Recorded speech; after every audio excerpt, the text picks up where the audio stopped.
It was the kind of day that felt like the beginning of something wild. Summer break was just around the corner, and everyone was ready to let loose. My friends and I had been planning a pit party for days, and by the time school had let out, we were all buzzing with excitement. The plan was simple: gather a bunch of us, around 10 or so, and head to the secluded spot just outside of town. It was a place known by us older teens, a pit in the woods by an old abandoned cemetery. The kind of place where you would go to drink, smoke, pretend like nothing could go wrong. We were all ready for a night of fun, feeling invincible. As the sun dipped lower, we gathered at the spot, bringing us everything we needed: booze, weed, and a sense of adventure. The air was thick that night with the smell of earth, and the sounds of the trees whispered in the wind, almost like the forest itself was alive. There was a certain feeling in the air, though, like something was waiting to happen, but we were too caught up in the buzz of the excitement to care. The party was in full swing as the sky turned dark. We all laughed and joked, passing bottles around, making ridiculous bets, and challenging each other to dares. The alcohol and pot made us feel brave. Too brave, probably. It wasn't long before someone, probably the one with the loudest voice and the wildest ideas, suggested we check out the graveyard nearby. The stories about it being haunted had been around for as long as I could remember, and now, with the liquid courage in our veins, we thought, why not? We marched into the woods, our laughter echoing in the trees, teasing each other about the supposed ghosts that haunt the place. The cemetery was just beyond the tree line, half hidden by overgrown vines and crumbling stone walls. There were old gravestones scattered everywhere, leaning at odd angles, some of them barely legible.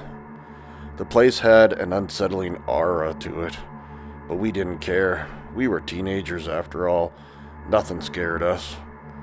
We all gathered round a weathered tombstone, passing around a joint, still joking and laughing, when something strange happened.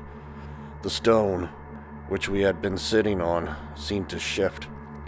At first we thought it was just one of us bumping it, but then the ground beneath us seemed to tremble slightly. Everyone froze, our eyes wide, waiting for something else to happen. Then it did. And again, this time, even more noticeable. We needed to go, someone muttered, but everyone else was too busy laughing it off, chalking it up to the booze and the buzz from the weed. But the atmosphere had shifted. We decided to keep exploring, pushing forward to another part of the graveyard. A large stone statue of an angel in the middle of a small clearing. It was beautiful, but eerie. Its eyes hollowed out long ago, the stone weathered by time. We all stood around it. Someone started telling a scary story. Just one of those typical ghost tales we all heard growing up.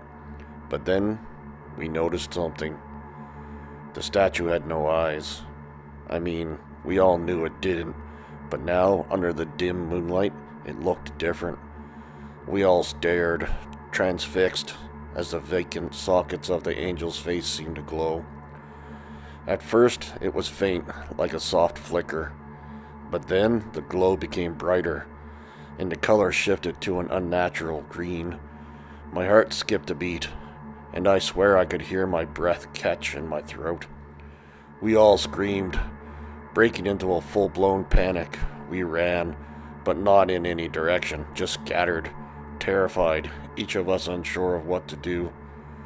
We found each other again, but this time something felt wrong.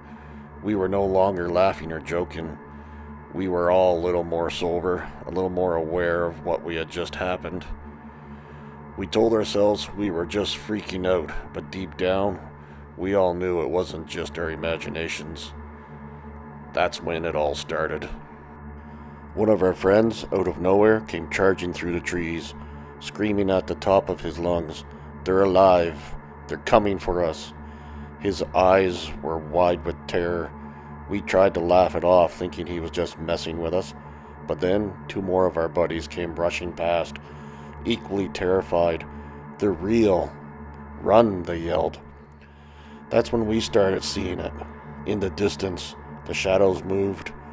At first, it was just a flicker, then a figure in the trees, and then there were more and more, hundreds of them maybe, moving towards us in the moonlight, floating just above the ground, drifting quickly, effortlessly through the air. No footsteps, no sounds, just these dark, unnatural shapes gliding toward us.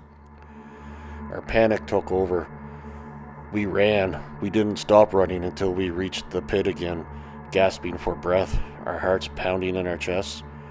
We made it back.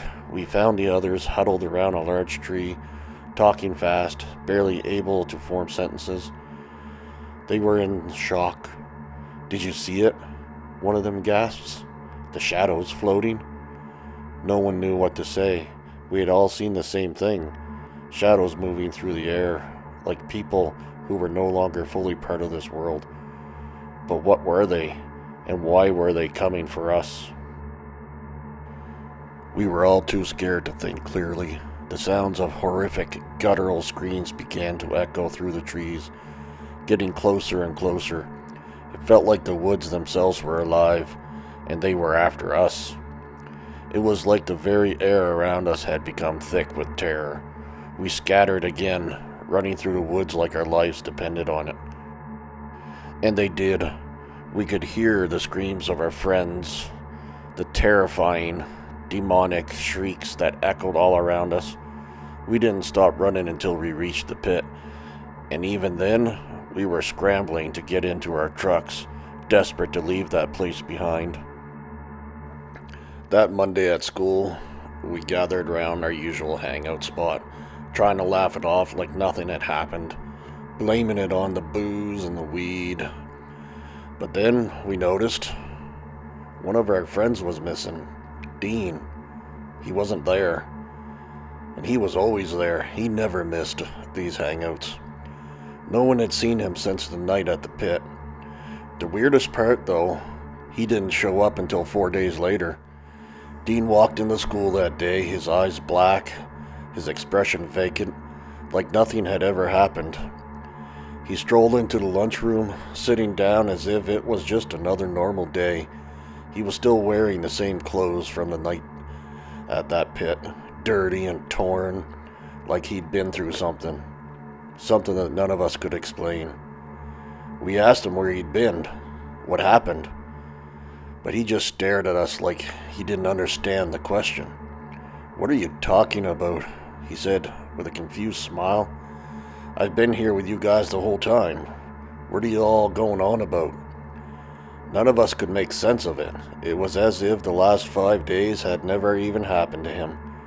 He had no memory of anything. The party, the cemetery, the shadows, or the nightmarish screams in the woods. His entire memory of those terrifying events was gone, wiped clean from his mind. There was no trace of Dean we knew, the one who had been at the pit with us that night. It was like he'd been replaced by something or someone else.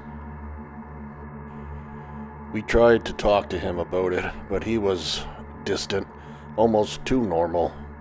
His eyes didn't hold the same spark they used to, and he seemed disconnected, as if whatever happened in those missing days had drained something from him.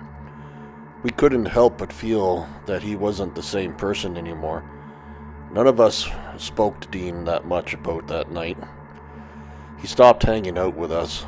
The vibe among the group grew more and more tense. The laughter faded. We all carried a sense of unease we couldn't shake, a feeling that something terrible had taken place, and we had no idea what it truly was. The strangest thing was, when we tried to place together the events of that night, every single one of us had the same story. We saw the same shadows.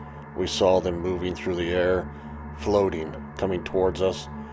The angel statue's eyes glowing, the screams echoing through the woods, the fear that nearly paralyzed us, But when we asked Dean whenever we seen him, he remembered none of it.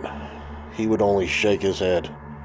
"I don't remember anything, guys," he'd say, and we could see it in his eyes. He wasn't lying. We couldn't explain it, and we couldn't escape the feeling that something followed us that night. Something sinister that had attached itself to Dean. Something that wiped his memory clean but left a shadow over him. It felt like the events of that night didn't end when we left the cemetery. It was as if they were still there, lingering in the background, waiting to resurface. We never returned to that pit. We never went near that cemetery again either. And though we went our own separate ways, that night stayed with us, haunting us in the darkest corners of our minds. We never talked about it much after that, but we didn't need to. We all knew the truth. Something had happened that night, something we couldn't explain. And Dean, he was never the same. Years passed, but every once in a while, when I drive past the old cemetery or think about that night, I'd wonder if Dean ever truly remembered what happened. And if he didn't, maybe that was the point. Maybe it was for the best.